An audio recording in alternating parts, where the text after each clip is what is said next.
तुमचा annual income ऍसेस करून कुठली टर्म इन्शुरन्स गेला पाहिजे हे मी तुम्हाला लाईव्ह एक्झाम्पल दाखवतो. एक 31 इयरचा एक व्यक्ती माझ्याकडे आलेला. त्याचं मंथली इन्कम 1.4 लॅक्स होता. 45,000ची SIP चालू होती. त्याला आम्ही 4 ऑप्शन्स दिले. पहिले 2 ऑप्शन प्युअर टर्म होता, दुसरे ऑप्शन टर्म प्लस युलिप होता.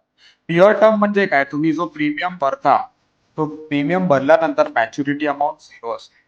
जेव्हा तुम्ही टर्म प्लस युलिप भरता, तुम्ही जेव्हा प्रीमियम भरता, तुम्हाला एक मॅच्युरिटी अमाऊंट येते जी टॅक्स फ्री असते. लेट्स अज्युम 1,09,000चा त्याने समजा प्रीमियम घेतला, which is 9K per month. आता 45,000 त्याची SIP आहे, 9,000 रुपये प्रीमियम आहे, म्हणजे साधारण 20% तो इन्शुरन्सला ॲलोकेट करतो, विच इज फाईन. मी बघतो की लोक इन्शुरन्स इन्व्हेस्टमेंट प्रॉडक्ट म्हणून घेतात, which is completely wrong. Mutual funds वेगळं ठेवा, टर्म प्लस युलिप वेगळं ठेवा. या केसमध्ये तुम्ही जस्टिस करताय तुमच्या प्रीमियम्सला. This is proper allocation of funds. तुम्हाला टर्म इन्शुरन्स काढायचा आहे, हेल्थ इन्शुरन्स काढायचा आहे, तर फॉर्म भरायची गरज नाहीये.